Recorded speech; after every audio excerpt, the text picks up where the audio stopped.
Hello student, how are you and welcome to my channel learner Gudiya. So आज हम लोग पढ़ेंगे difference between shall and will. So let's get started.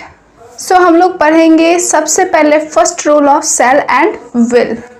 So shall and will का first rule के according हम लोग को ये पता है कि सेल एंड विल का यूज़ जनरली नहीं, फ्यूचर में ही यूज़ करते हैं। मतलब कि जैसे ही किसी भी सेंटेंस में अगर सेल एंड विल का यूज़ होगा देन हमारा सेंटेंस फ्यूचर में चला जाएगा। ओके, तो हमारे सेल एंड विल का फर्स्ट रूल क्या है?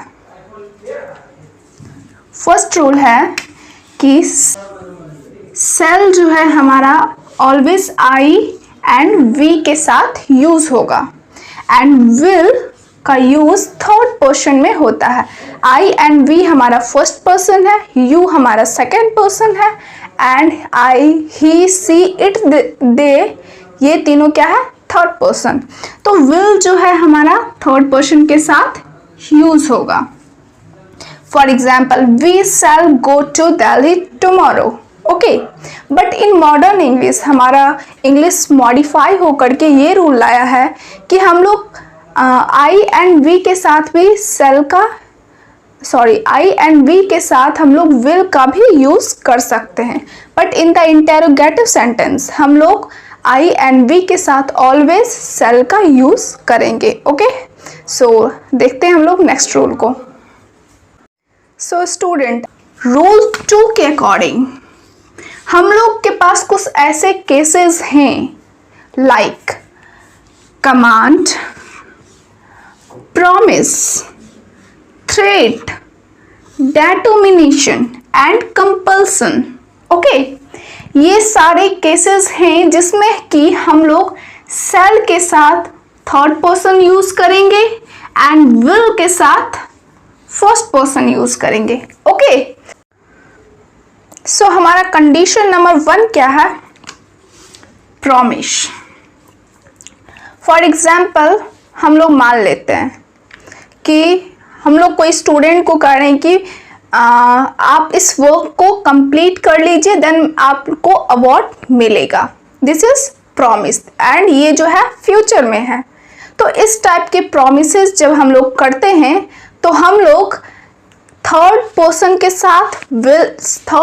के साथ ऑलवेज सेल का यूज करते हैं। ओके, थर्ड पर्सन के साथ सेल का यूज करते हैं, थर्ड एंड सेकेंड पर्सन के साथ एंड फर्स्ट पर्सन के साथ विल का यूज करते हैं। ओके, लाइक मैंने कहा यू शैल बी अवॉर्डेड, अगर आप इस वर्क को करते हैं तो आपको अवार्ड मिलता है। इस टाइप का अगर हम लोग दावा कर रहे हैं या फिर प्रॉमिस कर रहे हैं तो हम लोग यू के साथ सेल का यूज करेंगे एंड आई के साथ विल का। I will help you come what मे, मैं तुम्हारा एनी हाउ हेल्प करूंगा।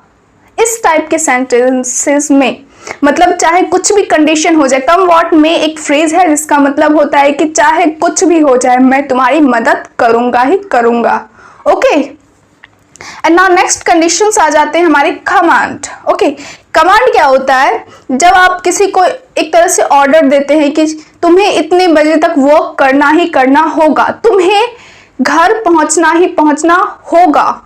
इस टाइप के सेंटेंसेस में जब हम लोग कमांड देते हैं तो हम लोग एक तरह से कह सकते हैं सेकेंड एंड थर्ड पर्सन के साथ सेल का यूज करेंगे एंड फर्स्ट पर्सन के साथ विल का यूज करेंगे। Like you shall complete this task till 5 PM, तुम्हें 5 बजे तक टास्क कंप्लीट करना होगा। You shall go home immediately, तुम्हें घर पहुंचना होगा। ओके, तो हमारा नेक्स्ट कंडीशन है थ्रेट।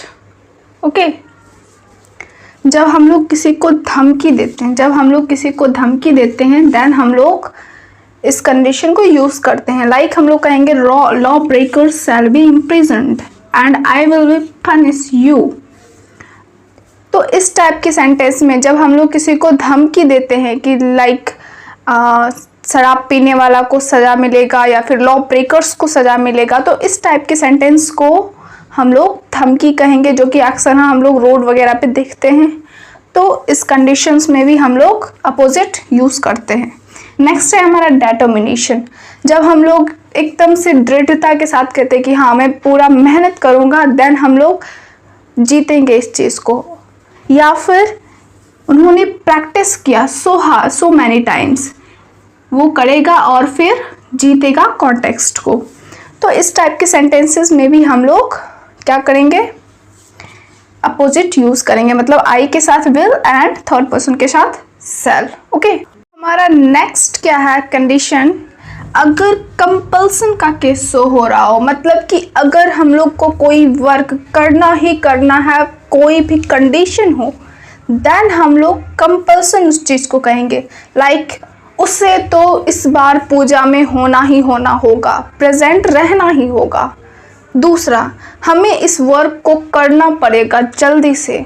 तो इस टाइप के सेंटेंसेस में जहाँ जरूरी है, अनिवार्यता है, तो हम लोग उस चीज़ को कंपल्सन कहेंगे। एंड इस कंडीशन में भी हम लोग अपोजिट करेंगे, दैट मीन्स थर्ड पर्सन के साथ सेल एंड फर्स्ट पर्सन के साथ will, sorry third and second person के साथ सेल एंड फर्स्ट पर्सन के साथ विल। ओके, सो यहीं पे हमारा रूल नंबर 2 खत्म होता है। नाउ हम लोग बढ़ेंगे रूल नंबर 3। रूल नंबर 3 बहुत ही आसान है। हम लोग क्वेश्चन टैग में लेट के साथ, लाइक इस टाइप के सेंटेंसेस में let us Singh together, let us dance together, let us what ever do. Okay, let us type का अगर सेंटेंस स्टार्ट हो रहा है तो हम लोग क्वेश्चन टैग में shall be का यूज करते हैं। ओके, चलिए अब हम लोग आते हैं the most important point of this the whole topic. Okay, इस टॉपिक का सबसे इम्पॉर्टेंट पॉइंट जिससे कि एग्जामिनेशन में एक्चुअली में क्वेश्चंस आते हैं, वो अब हम लोग पढ़ते हैं। मतलब कि अभी तक हम लोगों ने पढ़ लिया था कि shall will का यूज़ कहाँ होता है, अब हम लोग पढ़ेंगे कि shall will का यूज़ कहाँ नहीं होता है। तो चलिए, सबसे पहले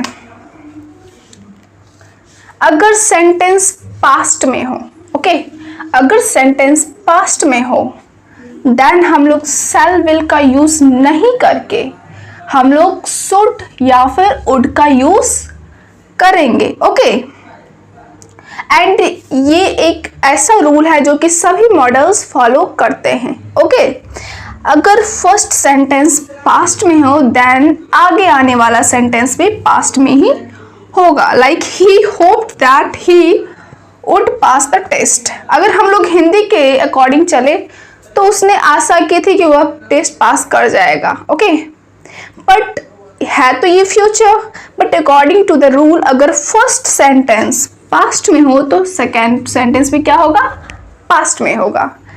फर्स्ट पर्सन अगर पास्ट में हो तो सेकेंड पर्सन भी पास्ट में होगा, और this is applicable for all the models. Okay, next rule क्या कहता है, अगर कोई दो सेंटेंस फ्यूचर में डन हो रहा है, ओके, अगर कोई दो सेंटेंस फ्यूचर में डन हो रहा है and first person second person पे dependent, sorry first sentence second sentence पे डिपेंडेंट हो, लाइक क्या, लाइक बारिश होगी तब फसल अच्छी होगी, टीचर आएंगे तब पढ़ाएंगे। है तो दो सेंटेंस फ्यूचर में, है ना, बट इसमें क्या होगा कि फर्स्ट सेंटेंस जो पहले डन होगा, टीचर आएंगे ये पहले काम होगा, तो फर्स्ट सेंटेंस जो पहले डन होगा वो सिंपल प्रेजेंट में होगा। क्या होगा, सिंपल प्रेजेंट में। एंड सेकेंड सेंटेंस हम लोग विल या फिर shall के साथ ऐड कर सकते हैं। Okay, if they come we will dance together. Okay, अगर वे आएंगे तो डांस शुरू करेंगे हम लोग। तो इस टाइप के सेंटेंसेस में आप लोगों को ध्यान देना होगा कि अगर दो सेंटेंस हैं, अगर फर्स्ट सेंटेंस दूसरे सेंटेंस पे डिपेंडेंट है, देन हम लोग फर्स्ट केस में सिंपल का यूज करेंगे। नेक्स्ट, अगर सेंटेंस इफ के साथ as soon as, in case, provided, unless, until, before, after and when से स्टार्ट हो तो वो हमेशा सेंटेंस प्रेजेंट, सिंपल प्रेजेंट में ही होगा। Like if teacher comes, okay, ये सिंपल प्रेजेंट में है। अगर एज सुन एज से स्टार्ट होगा, as soon as he comes, तो वो सिंपल प्रेजेंट में होगा। इन केस में भी, प्रोवाइडेड में भी, अनलेस में भी, until, before and after, when से अगर स्टार्ट होगा तो वो सिंपल प्रेजेंट में होगा। ओके, नाउ नेक्स्ट, इस चीज़ को हम लोग डिटेल में करेंगे कंडीशनल सेंटेंसेस में। तो फिलहाल इस चीज़ को थोड़ा पेंडिंग में रखते हैं, जो हमारे लिए इम्पॉर्टेंट है उस चीज़ को पढ़ते हैं। ओके, नाउ नेक्स्ट रूल क्या होगा हमारा। इससे पहले मैंने आपको बताया था कि अगर फर्स्ट सेंटेंस पास्ट से स्टार्ट हो तो हम लोग सेकेंड सेंटेंस भी पास्ट में यूज़ कर देंगे। ओके, बट अगर सेंटेंस में फ्रेज यूज़ हो, कोई एडियम्स यूज़ हो, हैबिट यूज़ हो एंड यूनिवर्सल ट्रूथ यूज़ हो, देन हम लोग चाहे कुछ भी हो जाए, कुछ भी, सेंटेंस वैसा का ही वैसा रख देंगे। That means he said that the earth move around the sun. Okay, the earth moves around the sun. He said, they said that man is immortal। ये यूनिवर्सल ट्रूथ है, या फिर इस टाइप के सेंटेंसेस लाइक हैबिट्स, इडियम्स कोई use हो गया है, या फिर कुछ भी, हम लोग इस टाइप के सेंटेंसेस में ऑलवेज ऑलवेज ऑलवेज किसका यूज करेंगे, प्रेजेंट में ही यूज करेंगे। ओके, इसमें पास्ट में चेंजेस नहीं होंगे। आज के लिए मेरा वीडियो इतना ही। अगर अच्छा लगे तो प्लीज़ लाइक, शेयर और सब्सक्राइब कीजिए। Thank you so much.